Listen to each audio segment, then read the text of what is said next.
Hello, my loves. Welcome back to the channel. And what came up today was there was a couple of things coming up, and really, I'm just gonna go with whatever my heart leads me because I keep what I wrote down. Basically, when something comes up, I just kind of jot down the title and then I just take it from there. But today I wrote stepping back, stepping away from external content. There were things that coming up, but now there's something new coming up. So we're just gonna go with the flow with that, and is the story of Samson and Delilah. Um, we've all heard the biblical story. Those that have, grown up in the church, or maybe gone to church and heard it, or just read the scriptures in regards to Samson and Delilah. And in this story, Samson um, has a lot of power, has a lot of physical attributes that allows him to conquer, nations. He's conquered animals. He's came across bears and lions and torn them to pieces because of his power. One thing Samson knew or believed about himself was where his strength came from.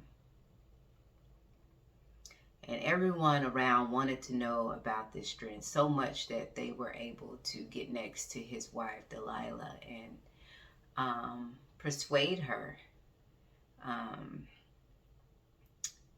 to disclose of her husband Samson's strength.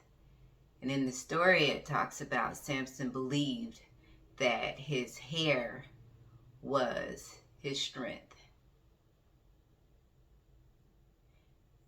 And as it goes on in the story, his wife, she had been persuaded by the Philistines, which were, the governors of the Philistines, because Samson would do things and, make wagers, and if they couldn't wagers, with he had put together like parables. They were like parables, and they would have to guess it, and then they would have to pay him. They would go through his wife, and she gave him the clues. This time, it was the power. This time she came back, and he finally told her where his strength came from. After so many times of failed attempts of them trying to get to her, and him not telling her the truth about where his strength came from, where he believed his strength came from, he finally told her where his belief lied in. And it was in his hair. He believed that since his hair had no razor ever cut to it, it gave him this divine power. And so the story went on to where she actually told the guards, because they, of course, they persuaded her by threatening her family, and so she was persuaded to, expose her husband, and what she did. And the story turns out they were able to finally bind him. And so, yeah, and then as you go along, you read the story where, of course, what he believed was his strength, once the hair grew back, he was able to do one last final massive destruction to the Philistines, during this festival. And of course, all the walls came tumbling down.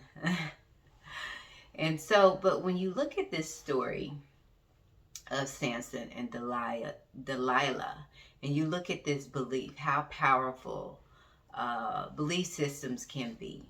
He believed that his hair is where his strength came from. I don't know what connected him, or where he first discovered this, or made this realization, that within himself there was some power that he had. He tapped into the power, but at the same time, he had a belief that this power was connected to, something external outside of himself, which was his hair. And of course, we all know what happened when the external, which was his hair, source of power, was cut off. Then what happened to Samson? He was no longer powerful. There was no longer a power source where he could derive, which could sustain basically him. Basically, he was wrapped up in the external, something that was outside of himself, his belief system, just because they were aligned with that external source. Once the external source was cut off, then he could no longer tap into that power. So what does that say about us today? Was Samson's power really in something external or internal? When we tap into, when we have belief systems that are outside of ourselves, what is the experience of that? Have any experience ever been absolute, which meaning they just go on forever? The power that they have is forever. The promises that they make holds true. Is it firm? Is it limitless? Is it boundless? Is the external that we see with our eyes, the content, the shapes, the forms, the concepts, the context, if you want to put it that way, are they everlasting? Are they limitless? Are they boundless? These are some of the things that came up when I remembered this story, this biblical story that I was, always, in Bible class, they were taught to me at a young age, and they always looked at him as being heroic, and somehow he had lost himself. Where did that loss begin? Was it lost in the beginning of, or was it lost when he shared his strength with his wife? Because that's what they're always pointing to, that maybe there was a loss when he shared this, where he thought his source, the source of his strength was with his wife. Or was it lost at the beginning, where he believed that something that was outside of himself was the source of his strength? Now, when I say outside of ourselves, really the source, is it inside or out? And what is that strength, or the source of our strength?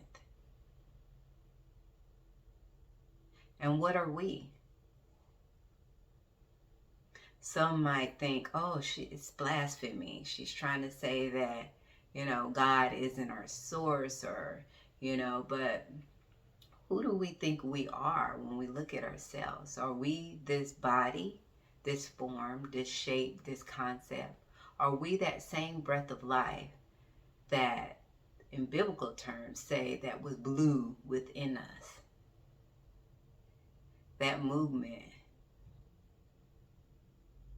And if this breath came from the source, then what is that breath? Is it different from the source?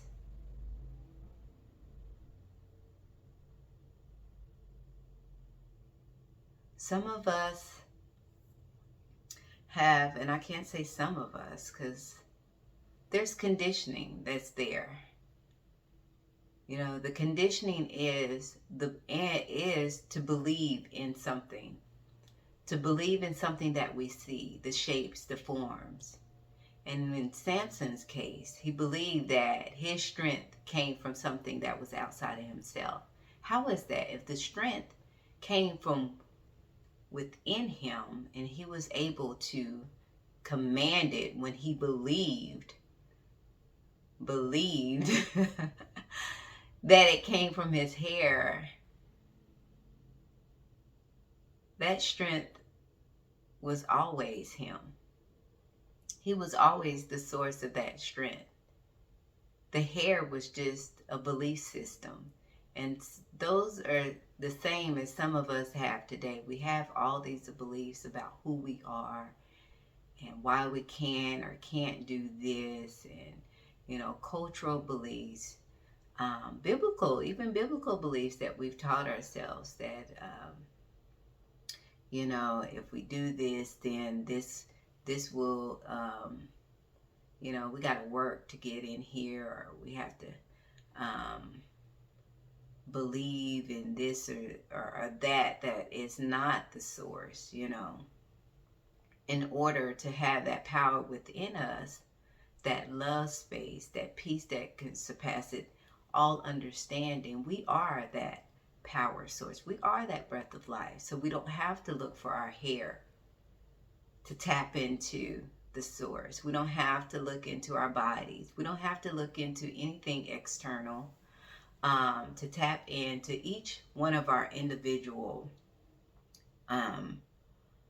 power sources, if you want to call it that. We are that life, that abundance, that love, that strength. Any words that you want to attach to it, we'll just put it like that. We are the source of all. And so looking outside of ourselves, which brings me into really part two. I should do a part two because two things came up. It was like a turning away. Sometimes we have to turn away from the external content. And sometimes that is this physical form, whether it's this physical form, whether it's a belief system, whether it's a concept we think that we can get ahead in life. We just go after this, go after that. The first thing you need to do is know yourself. Unveil your true self. Not all of these things that we have, the person that we believe ourselves to be, but the truth that is within us, the source of life. Unveiling that. And that is the true key to the abundance, to the love, to the peace, to the power that we can unlock. It's not really locked. It's the sense of it being locked away, but it's not. And as you can see in the story of Samson,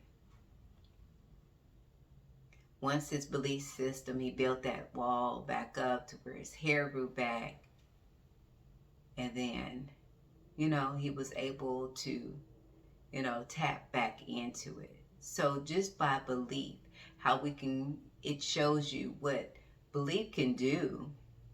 It can bind you, basically, because he was bound within himself. Was it really the chains that bound him, that the Philistines connected to the pillars in the arena? Or was it the chains in his mind that believed that because there was an external source that had been taken away,